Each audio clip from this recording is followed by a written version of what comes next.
Good morning class. हमने concentration terms book से definition wise देख ली थी। कुछ न्यूमेरिकल जो बुक में थे वो भी हमने सॉल्व कर लिए थे। अब जैसे कुछ एग्जांपल हम सॉल्व करके देखेंगे कि कैसे हम उनको निकालते हैं।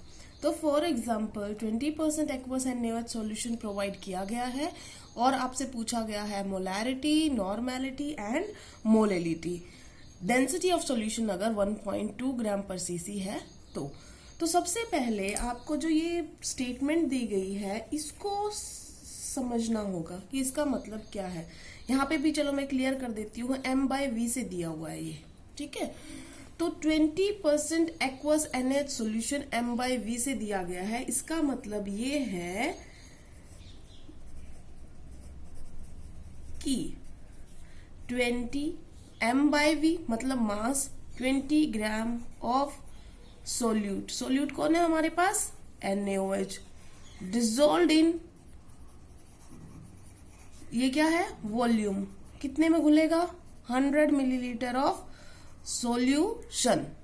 इतनी बात समझ में आ गई, ठीक है। अब बात करते हैं मोलैरिटी की। तो मोलैरिटी क्या थी, मोलैरिटी थी number of moles of solute बटे में volume of solution in litre. हमारा मिलीलीटर में है तो इसे कन्वर्ट करने के लिए 1000 से डिवाइड करेंगे ना यहाँ पर, तो ऊपर क्या चला जाएगा, ये 1000 चला गया। ये बात समझ में आ गई। अब number of moles of solute ये हमने निकालने हैं। तो number of moles of solute कैसे निकलते हैं किसी भी चीज के, जो चीज प्रोवाइड की गई है। अब सोल्यूट कितना दे रखा है यहाँ पर, 20 बटे में उसका मोलर मास, NaOH का मोलर मास निकालेंगे हम। 23 इसका होता है, 16 इसका होता है और 1 इसका। तो 16 और 1 17, 17 प्लस 23 कितना हो गया, 40 बटे में वॉल्यूम ऑफ सॉल्यूशन कितना है, 100 मिलीलीटर। ये आ गया आपका, कैंसिल आउट हो जाएगा। 20/40 को करोगे तो 1/2, तो ये आ जाएगा आपका 1/2 गुणा में 10, ये आ जाएगी आपकी 5 मोलैरिटी। समझ में आ गया इतना। अब जो नॉर्मेलिटी होती है उसका रिलेशन होता है कि नॉर्मेलिटी N इंटू मोलैरिटी होती है। या तो आप इस तरीके से निकालो या उसका प्रॉपर जो फॉर्मूला होता है कि number of gram equivalents of solute बटे में volume of solution in litre. हमारा मिलीलीटर में होगा तो इनटू में हम क्या कर देंगे, 1000। अब नंबर ऑफ ग्राम इक्विवेलेंट्स का एक तरीका ये है कि अगर आप यही निकालो नंबर ऑफ ग्राम इक्विवेलेंट्स, तो नंबर ऑफ ग्राम इक्विवेलेंट्स किसी भी चीज के हम कैसे निकालते हैं, जो दे रखा है गिवन मास ऑफ सोल्यूट और बटे में उसका इक्विवेलेंट मास होता है। और जो इक्विवेलेंट मास होता है वो किसी का मोलर मास बटे में N होता है। जो इक्विवेलेंट मास है, जो नई टर्म आई है, वो क्या होती है, मोलर मास बटे में N। जो ये N है ना, ये क्या होता है, फॉर एग्जाम्पल कोई बेस है तो वो कितने OH माइनस देगा, कोई एसिड है तो कितने H प्लस देगा, अगर कोई एलिमेंट दिया है तो कितने इलेक्ट्रॉन्स का लेन देन करेगा, उस संख्या को बोल रहे हैं, ठीक है। तो हमारे यहाँ पर इक्विवेलेंट मास क्या होगा, देखो मोलर मास तो हमने निकाल लिया था, सोल्यूट का कितना था, मोलर मास हमारा था 40, अभी निकाला था थोड़ी देर पहले।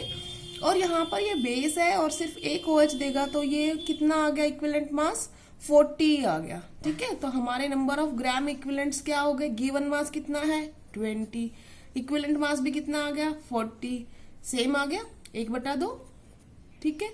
हम इसको पुट करेंगे 1/2 बटे में वॉल्यूम ऑफ सोल्यूशन कितना है 100, ये हो जाएगा फिर से कितना आ गया 5 नॉर्मल। या तो आप इस तरीके से करो या थोड़ा सा सिंपल मैं आपको बता देती हूँ। इस इक्वेशन को आप देखो, इस इक्वेशन को याद कर लो। आपको मोलैरिटी अगर निकालनी आसान है तो आप उससे कर सकते हो। देखो नॉर्मेलिटी होता है वही N है, ये दूसरा कोई नहीं है, यही वही N है कि OH होगा तो कितने कितना बेस है तो कितने OH दे रहा है, एसिड है तो कितना H प्लस दे रहा है, कोई एलिमेंट है तो कितने इलेक्ट्रॉन्स का वो लेन देन कर रहा है। और मोलैरिटी आपको पता ही निकाल सकते हो, निकाली भी हुई है यहाँ पर। तो यहाँ पर क्योंकि आप लिख दोगे n की वैल्यू, क्योंकि n की वैल्यू 1 है फॉर NaOH, तो आपने रख दी 1 इंटू में मोलैरिटी। मोलैरिटी कितनी थी हमारी 5, तो ये आ गया आपका 5 नॉर्मल, यही आया इधर से, है ना। तो ये दोनों क्या हो जाएंगी बराबर, अगर वो संख्या 1 होती है n की तो।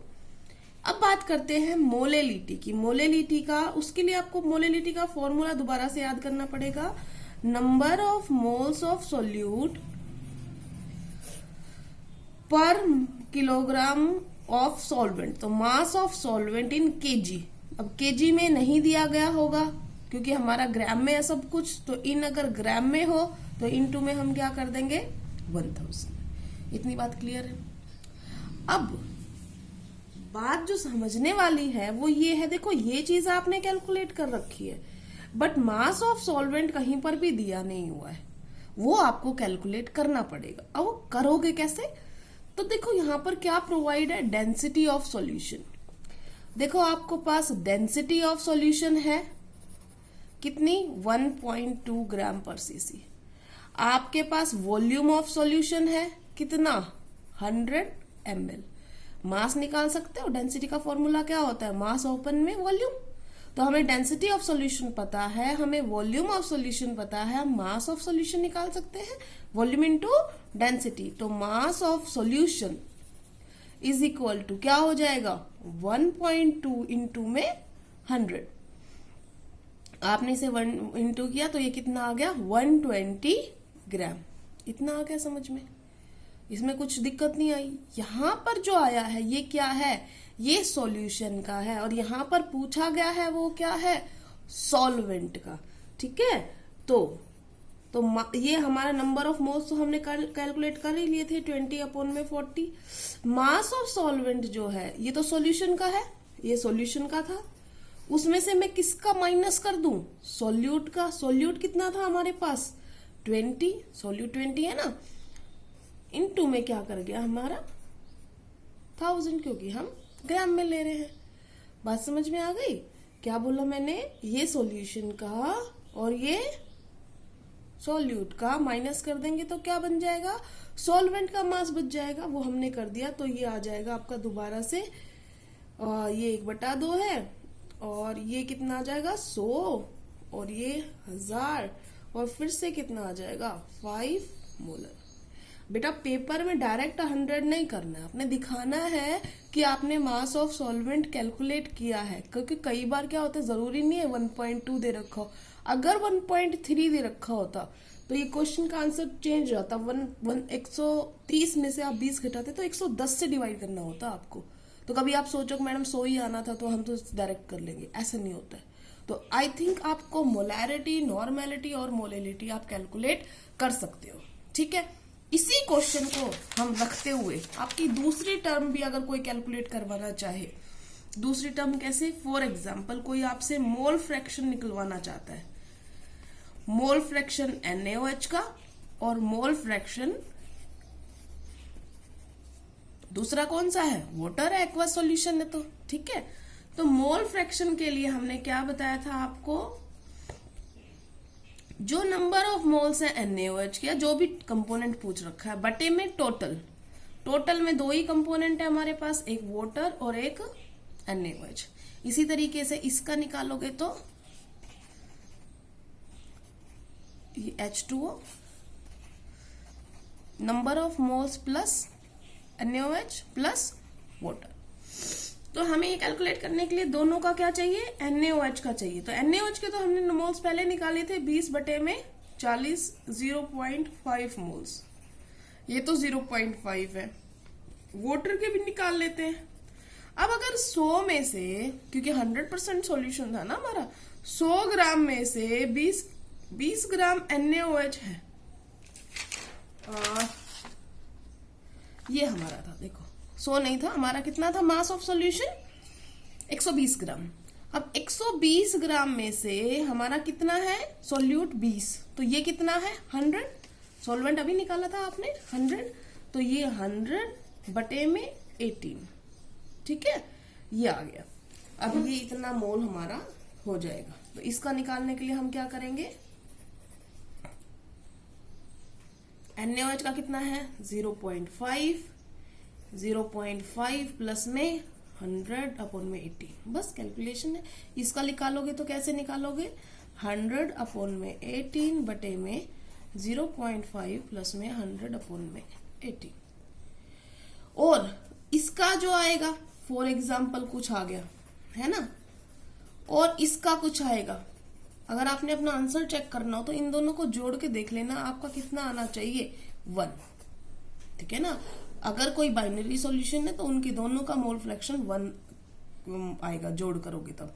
अगर कोई टर्नरी सॉल्यूशन है जिसमें 3 कंपोनेंट है तो तीनों का जोड़ करके 1 आएगा। ठीक है, तो आज के लिए इतना ही। Thank you class.